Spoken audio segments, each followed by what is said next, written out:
सोचो एक 9 साल की बच्ची बर्फ लेने अपने घर से निकलती है। कुछ घंटों बाद उसकी फैमिली को उसकी लाश एक सूटकेस में मिलती है। ना कोई शोर शराबा, ना कोई चीख, ना कोई पुकार, ना कोई गवाह। चारों तरफ सन्नाटा और वो बच्ची एक सूटकेस में मिलती है। बहुत बढ़िया।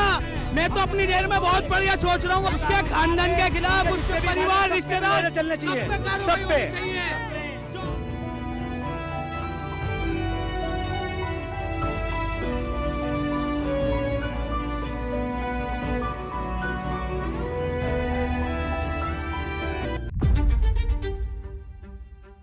दिल्ली का दयालपुर इलाका, छोटा मोहल्ला, छोटी गलियां और छोटे छोटे फ्लैट्स और रोजाना की चहल पहल। भरी दोपहर में 11 जून 2024 को एक 9 साल की बच्ची अपने घर से निकलती है अपनी माँ को ये बोलकर कि मम्मी मैं बर्फ लेने जा रही हूँ, जल्दी वापस आ जाऊंगी। वो निकली तो कुछ मिनटों के लिए थी, लेकिन आज तक वापस नहीं लौट पाई। इसमें कल रात 8:40 पर एक पीसीआर कॉल आई। मुझे बताया गया है कि एक 9 साल की नाबालिग बच्ची है, लड़की है, जो कि यहाँ एक सूटकेस में अचेत अवस्था में है। जैसे ही बच्ची घर से निकली बर्फ लेने के लिए, उसके पास के मोहल्ले में ही रहने वाला नौशाद उसे टोकता है और उससे बातचीत करता है, उसको लालच देता है, उसको अपनी बातों में बहलाता है, फुसलाता है, कुछ भी बहाने बनाता है और उसे अपने फ्लैट पे ले जाता है। बच्ची जैसे ही फ्लैट पे एंटर करती है, नौशाद फ्लैट का दरवाजा बंद कर लेता है और अपना हाथ बच्ची के मुंह पे रख देता है। एक 9 साल की बच्ची, उसके शरीर में कितनी ही ताकत होती है। एक 28 साल का इंसान अपनी पूरी जान लगाकर उस बच्ची का मुंह बंद कर देता है ताकि वो शोर ना मचा पाए, और उसके बाद शुरू होता है हैवानियत का खेल। वो 28 साल का इंसान एक 9 साल की बच्ची के साथ बलात्कार करता है, उसका गला दबाकर उसकी हत्या कर देता है और उसकी बॉडी को एक सूटकेस में बंद कर देता है और उस कमरे में ताला लगा के वहां से भाग जाता है। 1 घंटा, 2 घंटा, 6 घंटे हो गए थे और बच्ची अपने घर नहीं गई थी। उसके मम्मी पापा को टेंशन होने लगती है। वो मोहल्ले में पूछताछ करते हैं, हर जगह पता करते हैं, लेकिन उनकी बच्ची का उनको कुछ भी पता नहीं चलता है। वो हताश होकर अपने घर वापस आ जाते हैं। तभी उनके घर पे एक पड़ोसी आता है और बोलता है कि हमने आपकी गुड़िया को इस फ्लैट में जाते हुए देखा था। कब कैसे पता चला था? आप ढूंढते फिर रहे थे उसको। घर में हमें बताया कि आपकी बच्ची को हमने सामने जाते हुए देखा था। ढूंढने के लिए हम गए, ऊपर चढ़े तो वहाँ ताला लगा हुआ था, तो उसका भी ताला तोड़ा, देखा भाला तो समझे सूटकेस में।